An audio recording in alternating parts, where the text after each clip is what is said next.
रकीबों ने रिपट लिखवाई है जा जा के थाने में, रकीबों ने रिपट लिखवाई है जा जा के थाने में, कि अकबर नाम लेता है खुदा का इस जमाने में।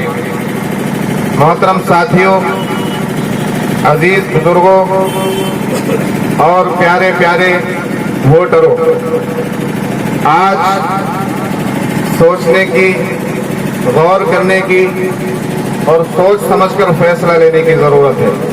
जनाब नसीम भाई, जनाब मौलाना नूरुल हक साहब और मजलिस उलमाए मिल्लत के मुहर्रिक जनाब हजरत मौलाना शमीम रियाज नदवी साहब तशरीफ फरमाए। आप हजरात की मौजूदगी में जहां तक मेरी आवाज पहुंच रही है, जो लोग दूर दराज से अपनी दुकानों से और सड़क चौराहों से सुन रहे हैं, और जो लोग इस छोटी सी सभा में चारों तरफ एक दायरा बनाए खड़े हुए हैं, उन सभी से चंद बातें अपनी मारूजात पेश करना चाहूंगा। आज देखिए, हमें हालात का जायजा लेकर फिर फैसला करना चाहिए। आज माहौल क्या है, हम अपने आसपास तरक्की को देखें। ये बातें तो बहुत हो चुकी कि हमारे बाप दादा कांग्रेस को वोट देते आए हैं तो हम भी देंगे, जिस तरफ हवा चलेगी उस तरफ झुक जाएंगे। मेरे भाइयों, आप समझिए, सोचिए और पढ़े लिखों के दरमियान कुछ देर गुजारिए। आपको अंदाजा होगा कि हवा के साथ चलने वाला, हवा के साथ चलने का इरादा रखने वाला वो जमा हुआ मुस्तकिल मिजाज दरख्त नहीं होता, हवा के साथ उड़ने वाली धूल होती है। हवा के साथ चलने का मिजाज रखना ये तिनकों का काम होता है। हवा के साथ चलने का मिजाज ये धूल में होती है, और हवा के साथ चलना ये मर्द मुजाहिद का काम नहीं होता।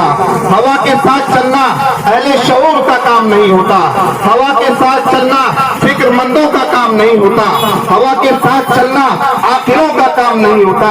इसलिए जो लोग ये कहते हैं कि जिस तरफ की हवा होगी उस तरफ चले जाएंगे, मैं ये समझता हूँ कि वो शऊरी तौर पर अपाहज है।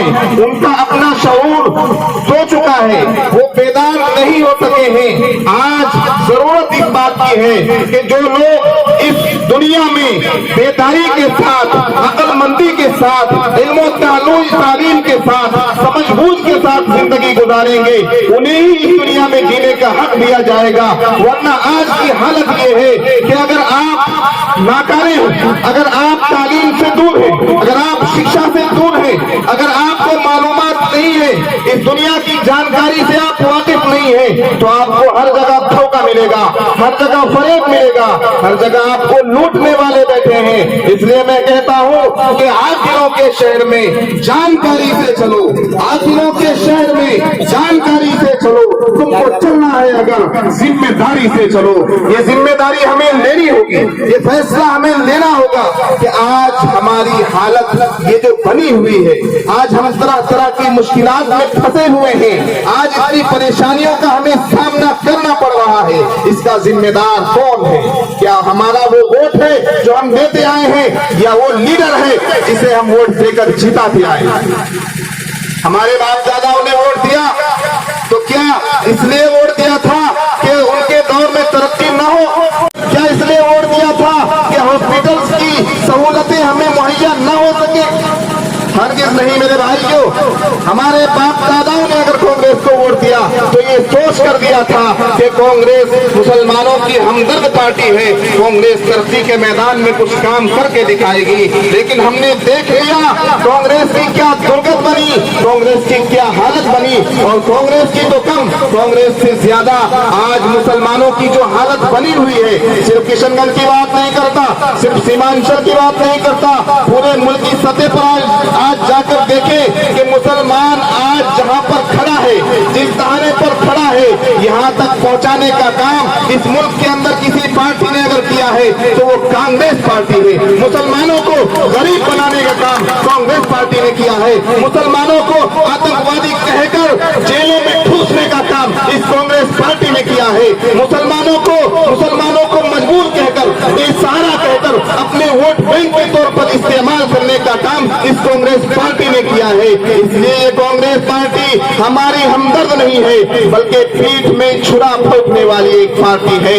और देखिए, जहर दो तरह के होते हैं, एक मीठा जहर और एक कड़वा जहर। मौलाना शरीफ रियाज नदवी साहब इस तरह की मिसालें देते रहते हैं, मैं तो उनके साथ रहता हूं तो कुछ बातें आ गई हैं। एक मीठा जहर होता है और एक कड़वा जहर होता है। ये भाजपा कड़वा जहर है और कांग्रेस मीठा जहर है। इस मीठा जहर को पहचानने की जरूरत है मेरे दोस्तों।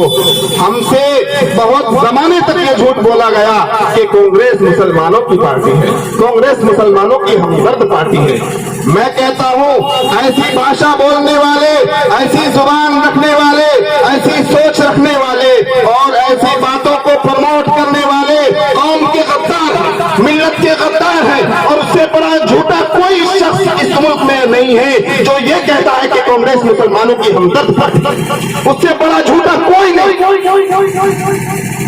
आप झूठ बोलकर अपनी सियासत को चमका रहे हैं। मुसलमानों का हमदर्द किसे कहते हैं? बाबरी मस्जिद में ताला लगा, सरकार किसकी थी? आप हिस्ट्री पढ़ें, तारीख पर नजर दौड़ाएं। जब बाबरी मस्जिद पर ताला लगा, सरकार इसी कांग्रेस पार्टी की थी, सेंटर में हुकूमत थी, ताला खोलकर मूर्ति रखी गई, सरकार इसी कांग्रेस पार्टी की थी। और फिर उसके बाद भी जालिमों का, मुतशद्दिदों का और मुल्क में फसाद मचाने वालों का पेट नहीं भरा तो उस मस्जिद को शहीद कर दिया गया। 1992 का 6 दिसंबर का सानिहा हमारे लिए सबसे अलमनाक सानिहा है।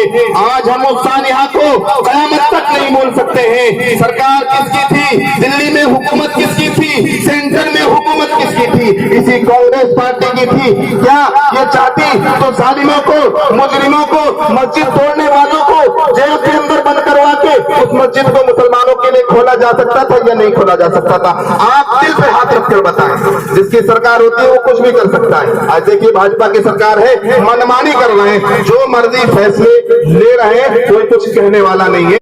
तो आप अगर हमारे हमदर्द होते, हमारी बाबरी मस्जिद को शहीद किया गया, हमारी बाबरी मस्जिद पर ताला लगाया गया, हमारी बाबरी मस्जिद में मूर्ति रखी गई, हमारी बाबरी मस्जिद को हमारी नजरों के सामने तोड़कर मिसमार कर दिया गया, शहीद कर दिया गया। आपने एक लफ्ज तक नहीं कहा, आपने अपनी उंगली को हरकत में नहीं लाया। आप चाहते तो बहुत कुछ कर देते और बहुत कुछ हो जाता।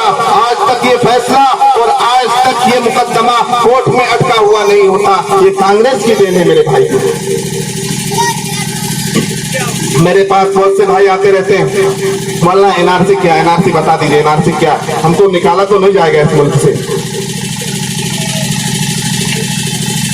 पहली बात तो किसी के बाप में ये हिम्मत नहीं है कि जो मुसलमानों को इस मुल्क से निकाल दे। ये बात समझ लीजिए, किसी के बाप ने ऐसा बेटा नहीं जना जो मुसलमान को इस मुल्क से निकालने की बात करे। और ये एनआरसी क्या है?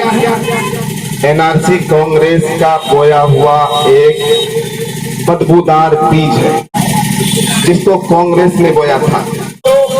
मैं 1986 से पहले की बात कर रहा हूं।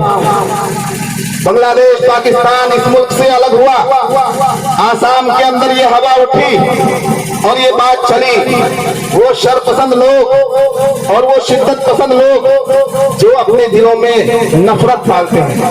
हमारे बेशुमार हिंदू भाई ऐसे हैं जो मुसलमानों के घर में आते या जाते हैं और खाना खाते हैं, मुसलमानों का एहतराम करते हैं। और कोई मुसलमान मैंने ऐसा नहीं देखा जो अपने दिल में हिंदू के लिए नफरत रखता हो, हर हिंदू का एहतराम करता है। अभी मैं बेलवा में था, जुमे के दिन था, एक मुसलमान आके पूछ रहा है कि एक हमारे हिंदू भाई का इंतकाल हो गया है, मैं उनके साथ उनके जनाजे में जाना चाहता हूं, जो भी उनकी शक्ल होती है तदफीन की। बहुत से हिंदू भाई जो है दफन भी करते हैं, उन्होंने कहा बिल्कुल जा सकते हैं। तो मुसलमान तो वो है कि अगर हिंदू भाई मर जाए तो उसके साथ उसकी अर्थी पर चलते हैं और तदफीन में शरीक होते हैं। मुसलमान के दिल में हिंदू के लिए नफरत नहीं है। किसी मुस्बत मिजाज और पॉजिटिव माइंड रखने वाले हिंदू के दिल में मुसलमानों के लिए नफरत नहीं है। लेकिन जो इस नफरत को प्रमोट करके अपनी सियासत चमकाना चाहते हैं, जो इस नफरत को आगे बढ़ाकर पॉलिटिक्स में अपनी पोजीशन बरकरार रखना चाहते हैं, ये काम तो कांग्रेस ने शुरू किया था। कांग्रेस इस पर खरी नहीं उतर सकी। कांग्रेस का मामला ये था कि हिंदू को भी खुश करके रखो, मुसलमान को भी खुश करके रखो। भाजपा तो खुलेआम है कि मुसलमानों का हमें खुश करना ही नहीं है, सिर्फ हिंदुओं को खुश करना है।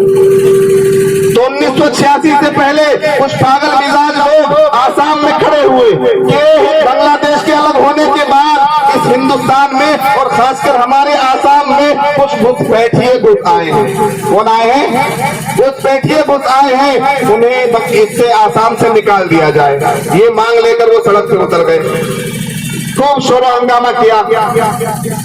अब सरकार तो कांग्रेस की थी, दीवानों की तरफ से मांग, सरकार भी दीवानों की, कहा अरे तुम भी दीवाने हम भी दीवाने, क्यों नहीं, तुम मांग करते हो तो हम भी कबूल करने वाले हैं। वो एनआरसी नाफिज कर दी गई।